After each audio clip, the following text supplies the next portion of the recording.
जोहार साथियों, इनकलाब साथियों, आपको सूचना मिल ही गई होगी।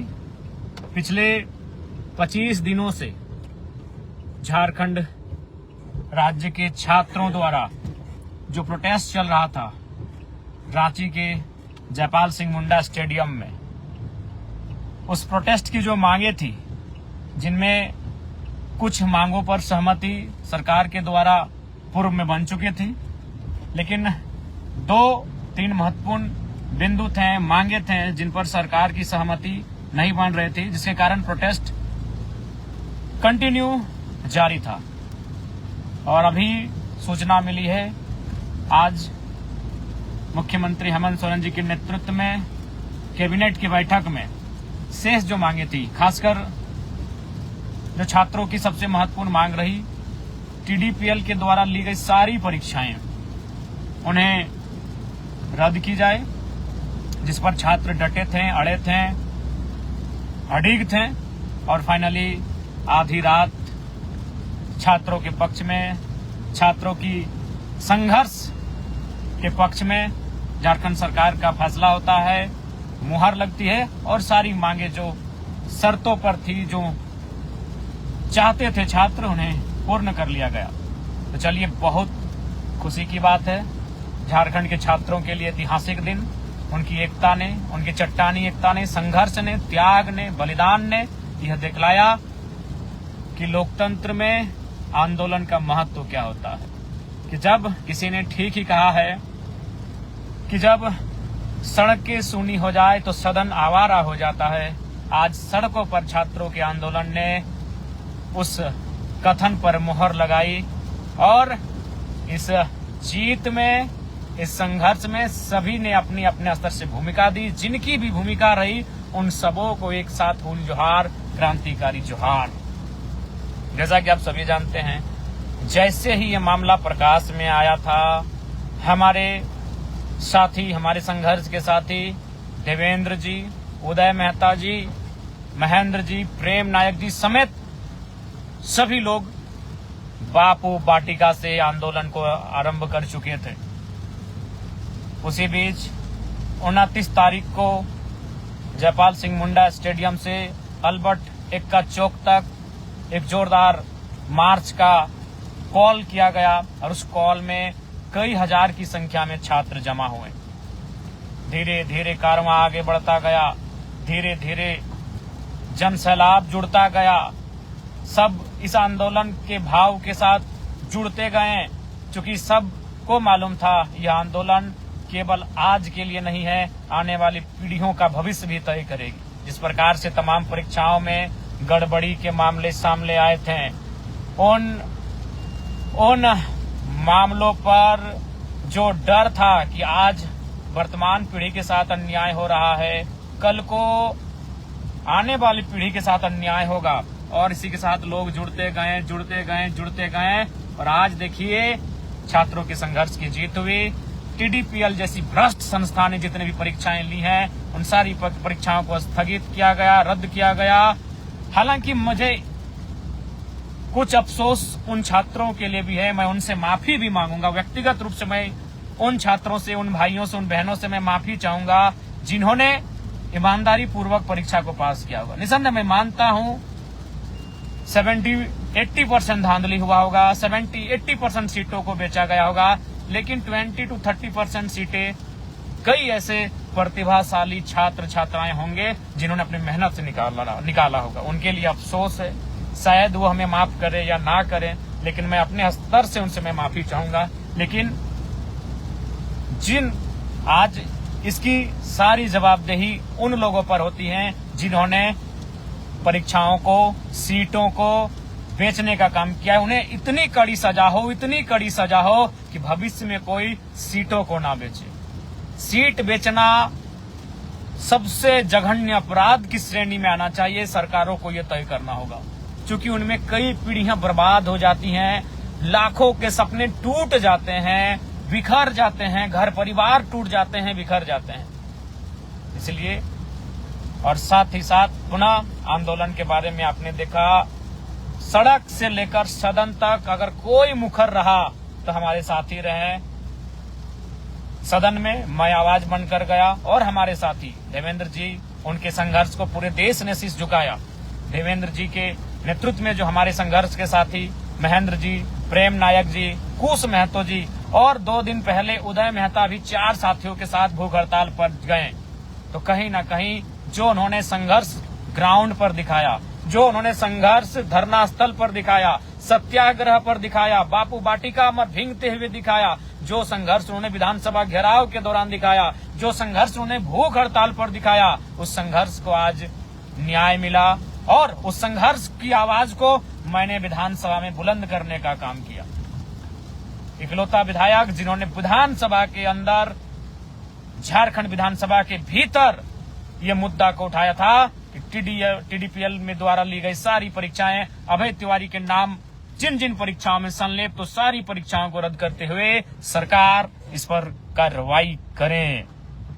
तो चलिए आज सभी साथियों, ये और आपने भी जो कहावत है ना कि लड़ सकते हो तो लड़ो, अगर लड़ नहीं पा रहे हो तो तुम बोलो, बोल नहीं पा रहे हो तो लिखो, और अगर लिख नहीं पा रहे तो जो लोग लड़ रहे हैं, बोल रहे हैं, लिख रहे हैं, उनका साथ दो। क्योंकि सबने कहीं ना कहीं अपने स्तर से सहयोग किया, साथ दिया, सबों को धन्यवाद। और विशेषकर उन साथियों को जिन्होंने जो 25 दिनों से धरना स्थल पर डटे रहे, जो 25 दिनों पर जयपाल सिंह मुंडा स्टेडियम में डटे रहे, उन भाइयों को, उन बहनों को सबसे विशेष धन्यवाद, सबसे विशेष जोहार मेरा रहेगा साथियों। और साथ ही साथ अब के आंदोलन, खासकर जो जेनजी के समय में जो आंदोलन होंगे, यह आंदोलन अब कहीं न कहीं मूल रूप से शिक्षा, स्वास्थ्य और रोजगार पर बात करेंगे। छात्रों से संवाद करना होगा, छात्रों की मांगे माननी होगी, ये सरकारों को तय करना होगा। अब वो अपने समीकरण के भरोसे सत्ता में नहीं आएंगे, अब वह किसी भी समीकरण के भरोसे सत्ता में जो आने का ख्वाब देखते हैं, वह समीकरण के बदौलत नहीं आएंगे। अब उन्हें मुद्दों पे बात करनी होगी, उन्हें शिक्षा पर बात करना होगा, रोजगार पर बात करना होगा, फेयर एग्जाम पर बात करना होगा, पेपर लीक रोकने पर बात करना होगा, अच्छे से एग्जाम। तो साथियों, ये आप सबों के संघर्ष, आपकी दुआ की जीत है। और विशेषकर धरना स्थल पर जितने भी साथी डटे रहे, हालांकि बीच में 2 पंडाल बना, लेकिन मैंने सदैव कहा पंडाल 2 बने हैं, विचार एक हैं, मुद्दे एक हैं, मांग एक हैं, और हम सबों की सहमति एक है। और फाइनली आज उसी सहमति, वही एकजुटता के कारण सरकार को हमारी मांगों को पूरी करनी पड़ी। पुनः मैं सभी का धन्यवाद, सभी को जोहार। और विशेषकर जो 25 दिनों से धरना स्थल पर डटे रहे, बने रहे, जिन्होंने आंधियां सही, जिन्होंने तूफान सहा, जिन्होंने गर्मियां सही, जिन्होंने भूख सहा, जिन्होंने प्यास सहा, जिन्होंने तकलीफ सहा, जिन्होंने घर वालों के आंसुओं को देखा और टूटने के बजाय, बिखरने के बजाय वो मजबूत होते गए, मजबूत होते गए, मजबूत होते गए और डटे रहें। उसी डटने का परिणाम है ये खड़ा हिमालय बता रहा है, डिगो ना आंधी पानी में, अविचल होकर डटे रहो सब संकट तूफानी में। और हर प्रकार के तूफानी से तूफानी परिस्थिति में भी हमारे साथी डटे रहें, उसी का ये परिणाम है। और साथ ही साथ विशेष धन्यवाद उन आंदोलनकारियों का जिन्होंने अन्न का त्याग कर दिया, जिनमें सबसे पहले देवेंद्र नाथ महतो जी का नाम आता है, जिन्होंने शुरुआत की हंगर स्ट्राइक की। हंगर स्ट्राइक की शुरुआत अगर किसी ने की तो देवेंद्र नाथ महतो जी ने की। उसके दूसरे दिन महेंद्र प्रसाद, प्रेम नायक और 2 नाम जुड़े। उसके बाद छात्रों की ओर से भी 4 नाम जुड़े, जिनमें हबीबा बहन, सविता बहन, राहुल क्रांति और पाल भाई रहे।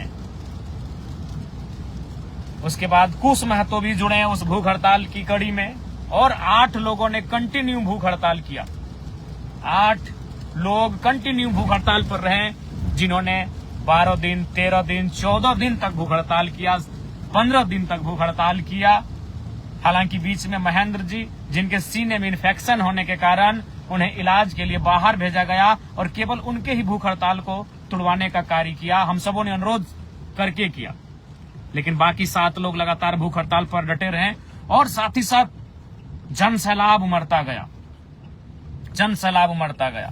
और मैंने पहले कहा युद्ध विराम युद्ध विराम युद्ध विराम ये चलता रहेगा। युद्ध के बाद तनिक विश्राम करना पड़ता है, फिर युद्ध की तैयारी करनी पड़ती है। और वही रहा इस आंदोलन में, वही रहा। सबसे पहले बड़ा आंदोलन कब हुआ? 29 तारीख को हुआ। 29 तारीख को जो जयपाल सिंह मुंडा स्टेडियम से अल्बर्ट एक्का चौक तक जो छात्रों का पद यात्रा था वो ऐतिहासिक था।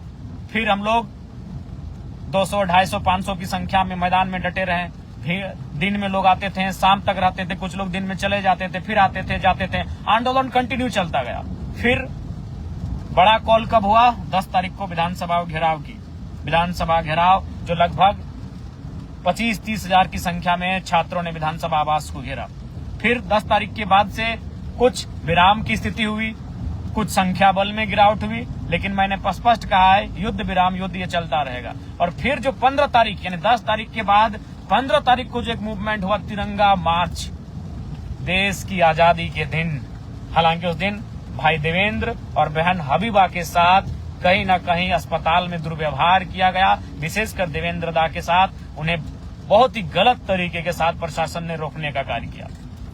लेकिन उस दिन जो प्रोटेस्ट हुआ तिरंगा यात्रा के माध्यम से 15 तारीख को, वह तीसरा महत्वपूर्ण प्रोटेस्ट रहा। और संभवतः अगर सरकार बातों को नहीं मानती, प्रोटेस्ट तो यूं रोज होते थे, कभी कैंडल मार्च, कभी मशाल जुलूस, तो कभी गुरुजी की पुण्यतिथि पर मार्च, तो कभी शहीद निर्मल महतो की शहादत दिवस पर मार्च। लेकिन उनमें से कुछ कार्यक्रम ऐसे हुए जो पूरी ऊर्जा के साथ और बाकी उस युद्ध की रणनीति के साथ लड़े गए कि युद्ध विराम युद्ध विराम युद्ध। और फाइनली जो कॉल था 20 तारीख को मुख्यमंत्री आवास घेराव का, यह कार्यक्रम भी ऐतिहासिक होने वाला था।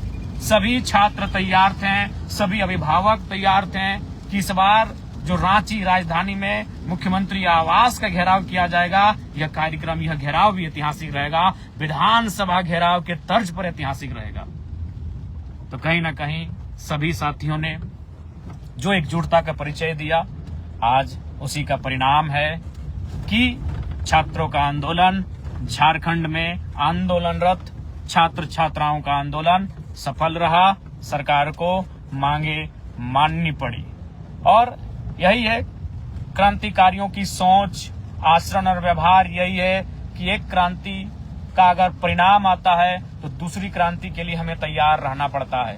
अभी इस राज्य में, इस देश में कई क्रांतियां करनी है, कई उलगुलान करने हैं, कई आंदोलन करने हैं, जिससे कि आम शोषित वंचित पीड़ित लोगों को न्याय मिल सके।